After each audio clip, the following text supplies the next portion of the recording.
Hi, I'm Andrea Anthony, and you're watching Eat, Drink, and Bake with Andrea. Today is all about meat and potatoes, hearty ingredients for a hearty meal. We're starting off with a filet mignon, which has a cocoa espresso rub. Now you can use any rub you like. This one happens to be my cocoa espresso rub, available on my website, or you can use the rub of your choice. It works both ways. We also have scalloped herb potatoes, and we end up with an Irish cream whiskey pie, which is to die for. And my wine of choice today is Fit Vine Syrah. So we have a lot of work to do. Let's get started.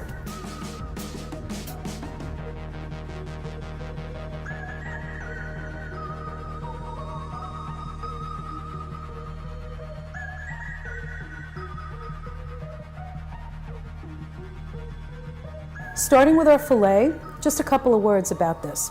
Our filet mignon has been rubbed with our spice rub, and it's been refrigerated for 3 hours. Now, the more time you give it, the more flavor it will have, but 3 hours I would say is the minimum. We're going to serve a horseradish cream sauce, and that's very simple. It's mayonnaise, sour cream, and horseradish. Very, very easy sauce, and it goes so well with the filet. And then we have a compound butter, which we're putting on our filet right after it's cooked, and we're going to start off sauteing it. Actually, we're searing it. Filet has to sit at room temperature for at least 30 minutes. You want it to be warm when you put it on your pan. It's very important because it cooks more evenly that way. So rest for 30 minutes after it's taken out of the refrigerator, and then we move to the stove. We're going to put our butter in the pan. Now we've heated it. Very important that the pan is hot when you start, and you can hear that butter sizzle. As soon as it's melted, we're going to put the steak in. Okay, excellent. So here goes our steak. You should hear that sizzle when it hits the pan.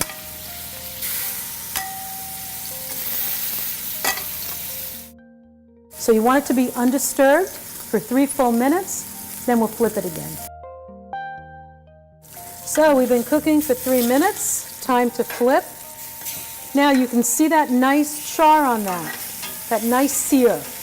Okay, once again, undisturbed. Now this time we're going to let it go for about 2 minutes. So let's let our steak continue to cook, and then we're going to throw it in the oven.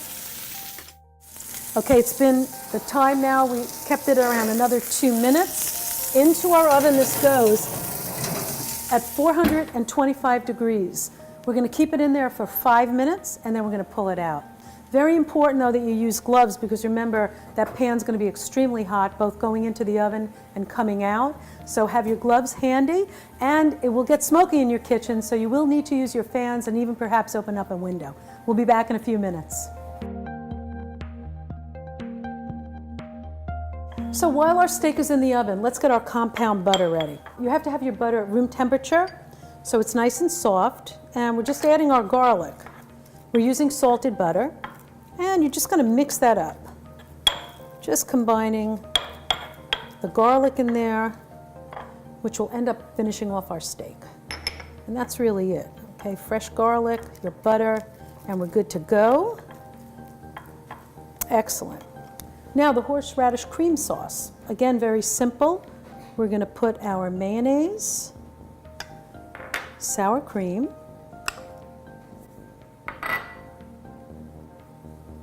and horseradish. And that's it. So this will sit for a little while to combine flavors, and we'll be checking on our steak very shortly. Our steak is done perfectly. And now for the compound butter.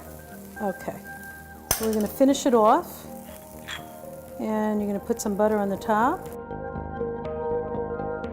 Okay, at this point, that will melt, and we're going to tent our steak. It needs to sit and rest for about 5 minutes, and what happens is all the juices redistribute throughout the meat to make it tender and juicy. We'll be back soon.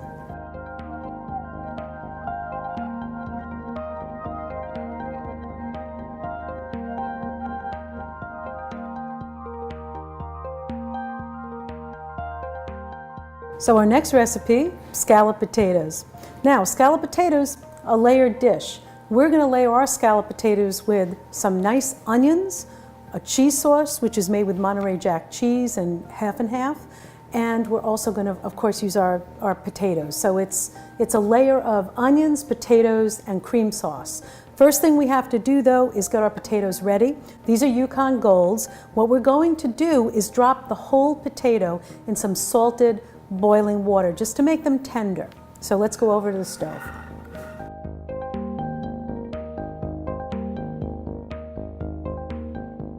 We have our water boiling. We're going to use our tongs and we're going to drop our Yukon Golds right in this boiling water bath. And this makes for better consistency in our dish. I don't like starting with raw potatoes. So what we're doing is we're going to keep those in for about 5 or 6 minutes. Then we're going to take them out, cool them off to room temperature so that they're much more easily cut and that we can deal with them without them being too hot. We'll be right back. It's been about 6 minutes and these are looking like they're ready to come out. So we'll just plate these and then we're going to let them sit a little bit, just to cool down enough so that we can deal with them. So let's talk a little bit about our ingredients. We have our Vidalia onions, which are sliced thin, and we're not going to caramelize these. We're just going to cook them until they're transparent. We have a cream sauce. Now that is a Monterey Jack cream sauce. It's a cheesy cream sauce that we're layering our potatoes with. So of course we're starting off with Monterey Jack cheese. We're using half and half for our cream sauce and our basic roux, which is butter and flour to thicken. We have some cheese put aside. Once our casserole's together, we're going to top it off with a little bit of cheese before we bake it. And when we garnish, we're using fresh cut chives and a little bit of paprika. So let's start with the onions. We're going to get those going first, and then we'll move on to the cream sauce. See you at the stove. I'm going to start with the onions. So let's get a little bit of olive oil in our pan, not too much, and in go the onions. Nice sizzle. We're going to stay with these onions a little bit. We want to toss them around. As I mentioned, we don't want them brown, just sort of sweaty onions. What I like about scalloped potatoes, they're so versatile. Now, I usually have leftovers when I make this dish. They heat up so nicely the next day. I've even had them with breakfast. I think it's really a nice accompaniment to eggs. So if you do have leftover, you can pop them in the oven, heat them up again, and serve them with your favorite eggs. It's just a versatile dish. I also have vegetarians, not vegans, but vegetarians in the family who consider that a meal. Okay, so you can see that they're glistening. That's sort of where we want them. They're not completely browned, but they're nicely cooked. They're tender, they're glistening. That means they're ready for our dish. We're going to start our cream sauce, beginning with our butter. Okay, we're going to do our roux first, which is equal amounts butter and flour. So we're melting our butter. Just want to watch your flame because we don't want to burn that butter. So it's on a very low simmer. Okay, so we're looking good there. Let's add our flour. Now we're going to whisk. Now in this roux, it's going to be a golden roux, so we're going to cook it a little bit until it's golden. Now slowly, we're going to add our half and half, whisking as we go. Okay, so let's let that mix in a little bit. This is the heart of the recipe. The cheese sauce is just so unbelievable. When you put cheese and potatoes together, it's a win. Okay, so let's get this whisking. I'm going to raise our flame just a little bit. Now, one thing about this recipe, if you did want to use low-fat half and half or low-fat milk, you can do that. I've seen that in some of the recipes, and it's really fine. Of course, I've chosen half and half. It does make it more rich. Heavy cream would be too rich in a recipe like this. Okay, so we're at the point where we want to be. Okay, our sauce has thickened, and now we're going to shut off the flame. Next comes the cheese. So the flame is off, and we're just going to put the Monterey Jack cheese in, which has been shredded, and we're going to toss that together. Okay, let's go back to the island, and we're going to start assembling. Our potatoes are nice and cool, and now we can deal with them a little more easily. Now, something to point out, the potatoes are going to be starchy. So keep a damp cloth with you. You might have to wipe off your knife a little bit if the potatoes start to stick.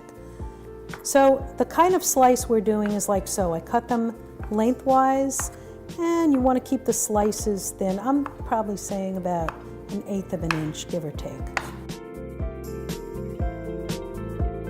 Okay, now my 9 by 13 is greased, so I'm going to start my layers now. Okay, just kind of pile those in there. So I'm using my finger as the guide, and I'm keeping those about 1/8 of an inch thick. First layer. Now we're going to put a little bit of salt and a little bit of pepper and a layer of onions. We're doing 3 layers, so you sort of want to eye it out so that you have enough to do 3 in its entirety. So I'm going to move those around a little bit. A word about the cheese sauce. It will get very thick. I keep just a little bit of extra half and half, just to kind of put that in there and add a little bit more, just to kind of soften up the consistency a little bit. You see it's a little more easily pliable here. It's a little more creamy. It tends to get thick because of the cheese. And we're just going to put that right on top. Easier to hold the pan.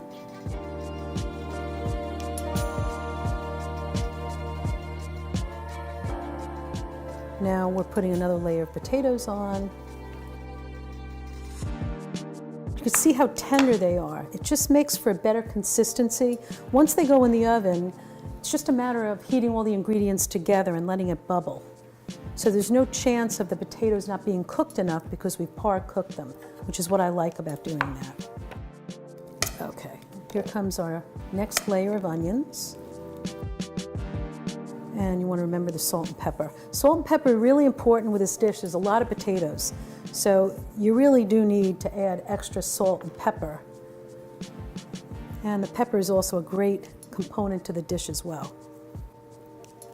Again, just sort of smoothing on top.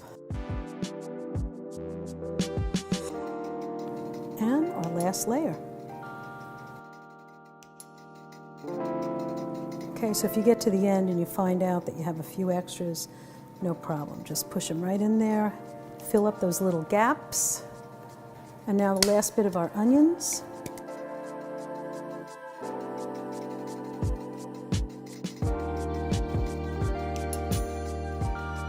Now, toward the end, last stage, we're just going to put a little extra Monterey Jack shredded cheese on top. That'll give us a little surface over there. And that's it.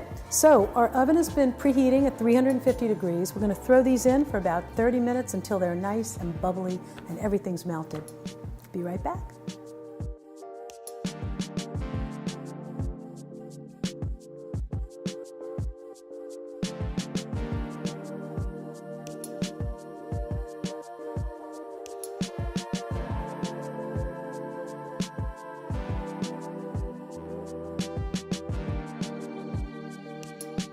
And now for the best part of the meal, and that's dessert. We're doing our Irish cream whiskey pie, definitely for adults. So we have our crust, which is made with graham crackers, butter, and a little bit of sugar. So that's one part of it. Then we have the body of the recipe. That is cream cheese, whipped cream, chocolate, which is melted, and that's semi-sweet, a little bit of sugar, touch of salt, and of course, our Irish cream and our Irish whiskey. Then we go on to our topping, which is whipped cream. We're using confectionery sugar, just a touch of vanilla, and we're garnishing with some chocolate shavings. Now I want to point out, this is a frozen pie, and it's done in levels, so we're going to start first with our crust, and then we'll move on with the recipe. So let's go over to the stove, and we're going to get our crust going. Now we're just going to get our butter melted. And the crust is so easy. It's a basic graham cracker crust, which is ground graham crackers, some sugar, and melted butter. So we'll get that going on a very low flame. And we'll melt our butter. Okay, butter, very tricky. You just don't want to burn that or get it brown, so got to keep it on a simmer. Even move it around your pan a little bit. Sometimes butter tends to burn on the edges of your pan, so you sort of want to just swirl it around a little bit. Now the graham crackers, you can buy those pre-ground. I prefer to buy the rectangular squares and put them in my food processor. And to do this crust, it was about 1 full packet and a couple of more squares. And of course, if you have leftover, you can always keep it in your closet for recipes in the future. Okay, we're almost done here. Okay, when you're almost melted, we have a little bit solid in there. The heat of the butter will melt the rest, so you can take that off. We're going to move over to the island and we'll start our crust. We've let our butter come to room temperature, and we're going to pour that right in our bowl. Next goes the graham cracker crumbs. Okay, give that a little toss, and then the sugar. And we're just going to toss that until well combined. Okay, you don't want to be able to see the white sugar. It's all about the graham crackers. So we want to mix that well. Just tossing and folding. Okay. See how it holds together? You can see my fingerprints. We know it's good. All right, you can dump that into your pie plate all together. Now, I like to use a 1/4 cup measure, and I'll show you why. We're going to flatten out the bottom. That's the first step. You want this to be dense and all together, because if it stays crumbly, that's how it will bake. So we're going to use the bottom of this to keep flattening and pushing toward our sides. And it just so happens that a 1/4 cup measure works well with this. Now, what tends to happen with these crusts is you see this part of the pie plate. If it's too thick, your pie will just be too thick on that area. You don't want too much crust in that one area of the pie. You want that extra shell to come up to the top. And if you don't even it out, you're going to have a very thick edge. Now you can use your fingers and you can feel that it's evenly distributed on the bottom of the plate. Okay, so we're good there. And you can see that we've come up to the sides. That's what we're looking for. Now you're going to use your 2 fingers and your index finger on your other hand just to work your way around the shell. I'm using my index finger to keep the crust from spilling over, and these 2 fingers to push the crust into the side of our pie plate. Okay, and we're just going around the whole pie. Okay, you can see it's even. We don't have thick portions around the bottom edges. It's all even, so that when we cut the pie, it will have a nice consistency around the filling. Now, our oven is preheating, 350 degrees. So what we're going to do now is throw the pie crust in the oven for about 10 minutes. We really want it to crisp up and congeal. The butter will sort of congeal with the graham crackers to make for a solid crust. So that's our next step. It's been 10 minutes. Okay, and we're good. Okay, so you can see the golden hue. That's what we're looking for. So let's just put this off to the side, and that has to completely cool before we put our filling in. So let's start our filling.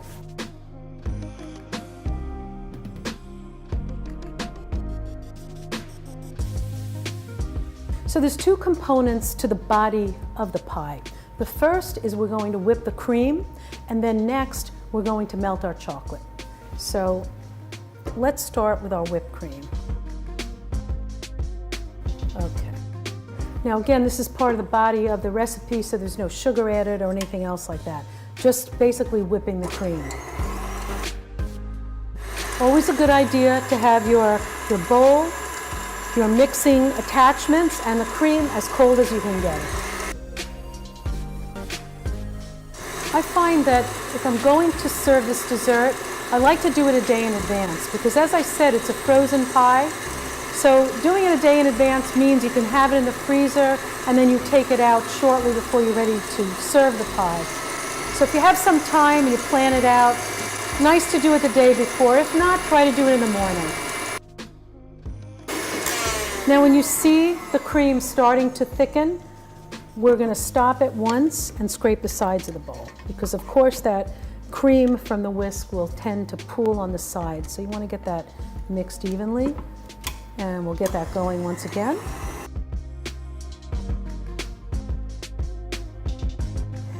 Okay, let's check out our consistency. We're looking good. Now it doesn't have to be too stiff. Not like a topping whipped cream. Okay, so it's not quite as stiff as we would be if we were doing the topping, which later on we will do a whipped cream topping. But this consistency is fine. Now the next phase is to melt our chocolate. Let's go over to the stove and we're going to get our chocolate melted. Now something to point out, this is the same pot we used to melt the butter, not necessary to clean it. It's got a little extra butter in there. It's fine, okay, because we're putting our chocolate right on top, and I have this on a very low simmer. You really need to be careful. If you have a chocolate melter, it would be even better. This particular stove will give you a true simmer, so I can do chocolate on it, but it's something you have to watch very carefully. So if you have a chocolate melter, they're inexpensive. You can get them online. You can also use that as well. You can use a double boiler.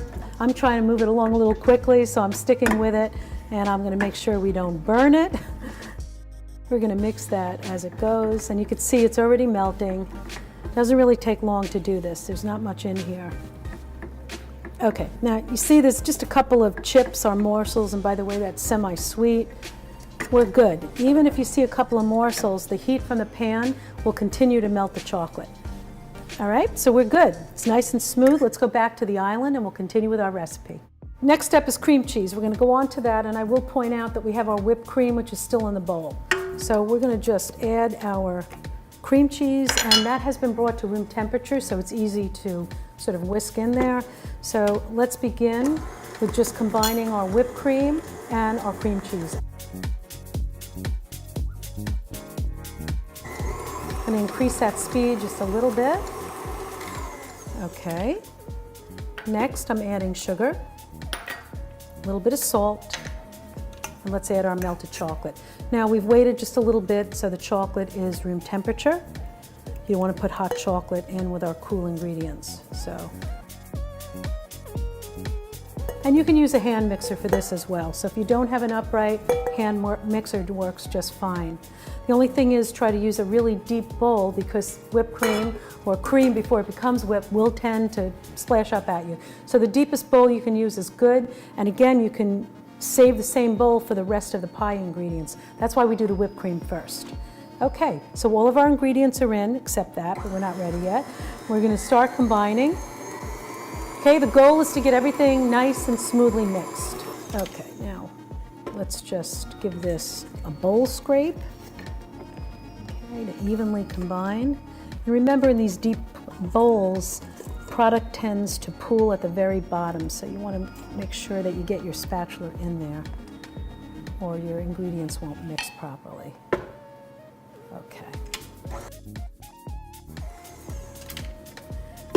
Everything's mixed properly, it's all combined, and now for the fun part. Okay, we're adding our Irish cream, and we're adding our Irish whiskey. Once again, not for children, this is definitely a grown-up dish. Okay, I don't make this when my granddaughter is visiting. And we're still going to start slowly. And once you see the liquid sort of absorb into the body of the cream, then you can increase the speed. So what we're looking for is light and fluffy, which is what we have. Important to note, this is cool. It has to be completely cool, not even warm. And we're just gonna load it up. Now, if you happen to see some of the whipped cream that wasn't completely mixed, it might be on the bottom, no worries, okay? We can just mix that in the bowl. Next step is to put our pie crust in the freezer. So we're gonna give that a nice freeze. It's gotta be at least 3-4 hours so it's a solid freeze. While that's happening, I'm gonna show you how we do our topping.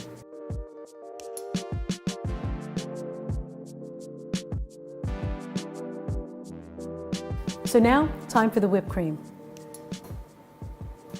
Okay, in goes our heavy cream, which has been chilled. And we're putting our powdered sugar and our vanilla. Okay, once again, starting slowly. Okay, little by little, we're increasing our speed.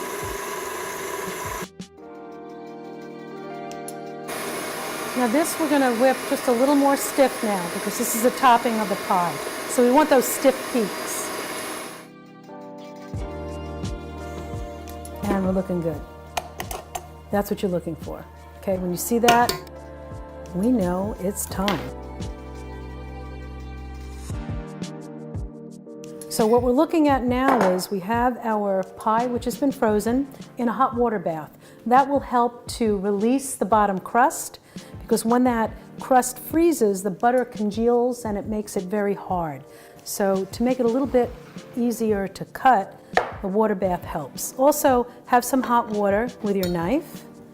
Okay, so let's give that a try now. Yeah, you should be able to feel it go through the bottom crust.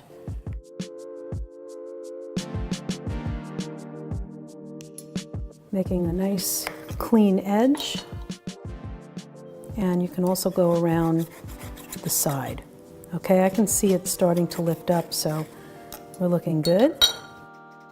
The first cut is always the most difficult, so let's see if this is going to cooperate with us. Okay, so let's take our knife. We're going to help that along, and there you go. Perfect piece.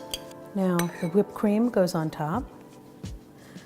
Now let's talk a little bit about the garnish. I have chocolate shavings right here, which really look nice on the pie. It's dark chocolate, okay, and you can buy this. It's semi-sweet chocolate, and you can use your peeler right off the side, and you can see how easily that comes off. Okay, and that's what we're looking at for your garnish. And there it is. We have your Irish cream whiskey pie, a real adult dessert. So here we have our stick to your ribs hearty meal. We started off with our filet mignon, which was a cocoa espresso rub. We served it with a horseradish mayonnaise. We have our scalloped potatoes made with Monterey Jack cheese. And of course, we have our dessert, which was our Irish cream whiskey pie. And the best way to pair this meal is with fit vine wine Syrah. A perfect pairing. You've been watching Eat, Drink, and Bake with Andrea. I've enjoyed being with you. I hope you'll follow me on social media at Eat, Drink, and Bake. And for information about my spice rub, you can go to my website, www.eatdrinkandbake.com. And remember, it's all about great ingredients, step-by-step recipes, and making time for our friends and family. Until next time.